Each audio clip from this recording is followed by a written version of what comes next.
नमस्कार दोस्तों, आज के इस वीडियो में हम बात करेंगे किस्मत को कैसे बदला जा सकता है और इससे जुड़ी बुद्ध की प्रमुख शिक्षाओं के बारे में। अगर आप भी अपनी जिंदगी में बदलाव लाना चाहते हैं तो यह वीडियो आपके लिए है। सबसे पहले हमें यह समझना होगा कि किस्मत का मतलब क्या है। किस्मत या डेस्टिनी को हम अपनी पुरानी कर्मों का परिणाम मान सकते हैं।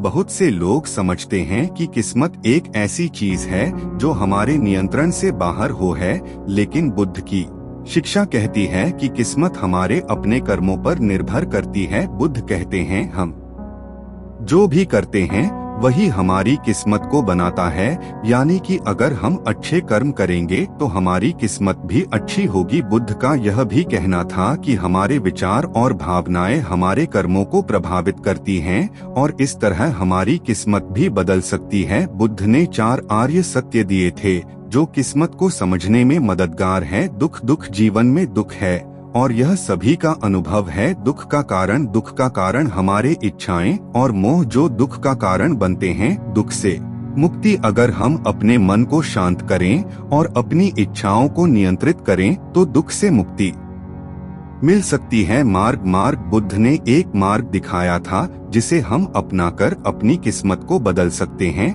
यह है 8 अंग मार्ग या अष्टांग मार्ग। बुद्ध की शिक्षाओं के अनुसार अपनी किस्मत को बदलने के लिए हम क्या कर सकते हैं? अपने विचारों को सुधारें। आपके विचार ही आपके कर्मों को जन्म देते हैं। अच्छे विचार रखकर आप अपने कर्मों को सुधार सकते हैं। कर्मों को सुधारें, हर दिन अच्छे कर्म करें। बुद्ध ने कहा था कि सबसे बड़ा योगदान हमारे अपने कर्मों का होता है।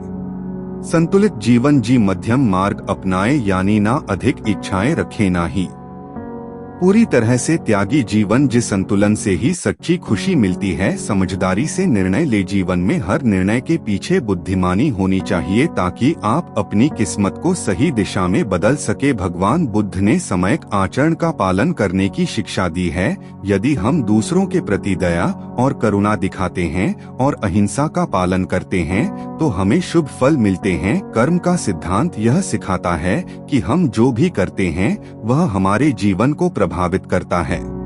अच्छे कर्म न केवल हमारे लिए बल्कि दूसरों के लिए भी लाभकारी होते हैं। बौद्ध धर्म में यह स्पष्ट रूप से बताया गया है कि हम अपने कार्यों के माध्यम से अपना भविष्य बना सकते हैं। अगर हम सकारात्मक और अच्छे कार्य करें तो हम जीवन में शांति और सुख पा सकते हैं। भगवान बुद्ध का जीवन और उनकी शिक्षाएं यह स्पष्ट करती हैं कि हम जितनी बार अपने जीवन में किसी संकट, दुख या चुनौती का सामना करते हैं, हम अपनी सोच और दृष्टिकोण के जरिए उसे बदल सकते हैं। किस्मत का केवल एक ही रूप नहीं होता, बल्कि यह हमारे मानसिक दृष्टिकोण और हमारे द्वारा किए गए कर्मों का परिणाम है। बुद्ध के अनुसार हम अपनी भाग्य रेखा को खुद लिख सकते हैं, बशर्ते हम सही मार्ग पर चले और अपनी इच्छाओं और अज्ञान को समझे। बहुत से लोग अपनी किस्मत को लेकर हमेशा शिकायत करते हैं, यह सोचकर कि उनका जीवन उनके नियंत्रण से बाहर है। वे मानते हैं कि जो कुछ भी उनके साथ हो रहा है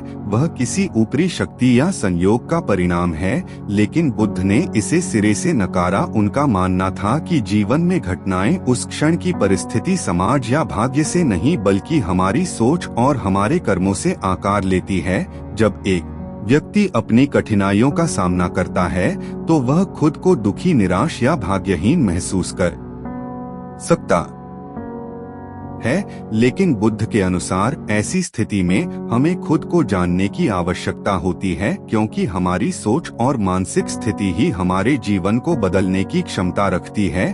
भगवान बुद्ध ने कर्मों की महत्ता को विशेष रूप से बताया। उन्होंने कहा कि हमारी वर्तमान स्थिति हमारी किस्मत हमारे पिछले कर्मों का परिणाम है। इसलिए यदि हम अपनी वर्तमान स्थिति को बदलना चाहते हैं तो हमें अपने कर्मों को सुधारना होगा। हर अच्छा कार्य हमें सुख की ओर ले जाता है और हर बुरा कार्य दुख की ओर। बुद्ध ने कहा, अगर तुम भाग्य पर विश्वास करते हो तो यह विचार करो कि वह भाग्य तुम्हारे कर्मों का परिणाम है। तुम अपने कर्मों का चुनाव कर सकते हो और इसलिए अपनी किस्मत भी। जब सिद्धार्थ ने बोध प्राप्त किया तो उन्होंने यह अनुभव किया कि जो लोग अपने कर्मों से पूरी तरह से अवगत होते हैं और जो आत्मनियंत्रण के साथ अपने जीवन का मार्गदर्शन करते हैं, वे भाग्य के प्रभाव से मुक्त हो सकते हैं। उन्होंने यह समझाया कि दुख को खत्म करने के लिए किसी बाहरी शक्ति या संयोग की आवश्यकता नहीं है, बल्कि यह हमारी अपनी मानसिकता और समझ का परिणाम है। बुद्ध के अनुसार अगर हम अपनी इच्छाओं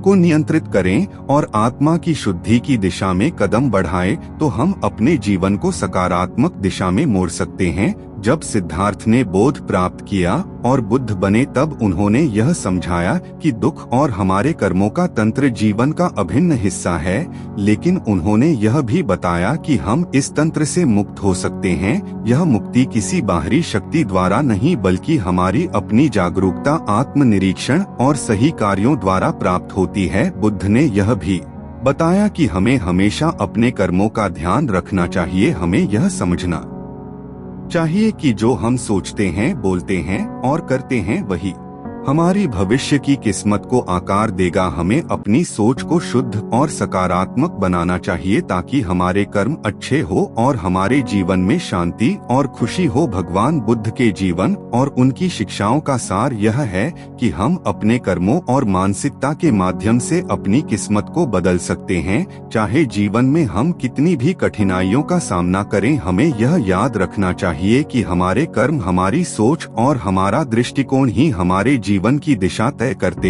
हैं। बुद्ध ने हमें यह सिखाया कि अपने जीवन के किसी भी क्षेत्र में किसी प्रकार की कठिनाई हो, उसे केवल भाग्य का परिणाम मानकर नहीं देखना चाहिए। हमें अपनी कोशिशों, ध्यान और सही कर्मों के माध्यम से अपनी किस्मत को बेहतर बनाने का प्रयास करना चाहिए। यही सच्ची समझ और जीवन का उद्देश्य है। इसलिए भगवान बुद्ध की शिक्षा हमें यह सिखाती है कि हमारी किस्मत केवल हमारे कर्मों पर निर्भर करती है। अगर हम सकारात्मक सोच के साथ कर्म करें, तो हम अपनी किस्मत को बदल सकते हैं और जीवन में शांति और संतोष पा सकते हैं। भगवान बुद्ध की शिक्षा हमें यह भी सिखाती है कि जीवन में दुखों और परेशानियों का सामना करना अनिवार्य है, लेकिन हमारी प्रतिक्रिया और सोच ही तय करती है कि हम उन परिस्थितियों से कैसे उभर। अगर हम अपनी मानसिकता को सकारात्मक बनाए रखें और अपने कर्मों में ईमानदारी और सच्चाई को शामिल करें, तो हम दुखों से मुक्त हो सकते हैं और आंतरिक शांति पा सकते हैं। बुद्ध का यह भी मानना था कि हम सबका जीवन क्षणिक है और हर क्षण को समझदारी से जीना चाहिए। जब हम अपने कर्मों का फल सोच समझकर और परिपक्वता से स्वीकार करते हैं, तो हम अपने जीवन को सही दिशा में ले जा सकते हैं। हमारा मन ही हमारे भविष्य का निर्माता है। अगर हम अपने मन को शांत और नियंत्रित रखेंगे, तो हमें किसी भी परिस्थिति में संतुलित और खुश रहने में मदद मिलेगी। जो कर्म हम आज करेंगे, वही हमारे भविष्य का निर्माण करेंगे। इसीलिए हमेशा अच्छे विचारों और अच्छे कर्मों की ओर अग्रसर होना चाहिए। इस संसार में सभी प्राणी दुखों से घिरे हुए हैं और यह दुख उनके कर्मों और उनके जन्म, परिवार और परिस्थितियों से जुड़ा होता है। पर वह इस निष्कर्ष पर पहुंचा कि किसी भी प्राणी की किस्मत सिर्फ उसकी परिस्थितियों पर निर्भर नहीं होती, बल्कि उसके कर्म और जीवन के निर्णय भी उसकी किस्मत को बदल सकते हैं। बुद्ध ने यह शिक्षा दी कि हमारी किस्मत केवल भाग्य का परिणाम नहीं होती, बल्कि हम जिन कर्मों को करते हैं, वही हमारी किस्मत को आकार देते हैं। यह हम पर निर्भर करता है कि हम अच्छे कर्म करें या बुरे। अगर हम सच्चाई, अहिंसा, प्रेम और समझदारी के मार्ग पर चले, तो हम अपनी किस्मत को बदल सकते हैं और दुख से मुक्ति पा सकते हैं। बुद्ध ने यह भी बताया कि जो लोग अपनी कठिनाइयों के लिए दूसरों को दोषी ठहराते हैं या अपने भाग्य को कोसते हैं, वे कभी शांति और सच्ची खुशी प्राप्त नहीं कर सकते। हमें अपने मन की स्थिति पर ध्यान केंद्रित करना चाहिए। आत्मनिरीक्षण, ध्यान और सही कर्म ही हमारी किस्मत को साकार कर सकते हैं। घने वर्षों की कठिन तपस्या के बाद बोध गया के एक बोधि वृक्ष के नीचे बैठकर ध्यान करना शुरू किया। वह समय दृष्टि, सही दृष्टिकोण और समय कर्म, सही कार्य के मार्ग पर चलने का संकल्प लिया। उसे यह ज्ञान प्राप्त हुआ कि दुख की उत्पत्ति इच्छा से होती है और यदि हम अपनी इच्छाओं को नियंत्रित कर ले, तो दुख से मुक्ति पाई जा सकती है। बुद्ध ने यह समझाया कि हमारी किस्मत हमें जन्म से नहीं मिलती, बल्कि यह हमारे कर्मों और मानसिक स्थिति का परिणाम होती है। सिद्धार्थ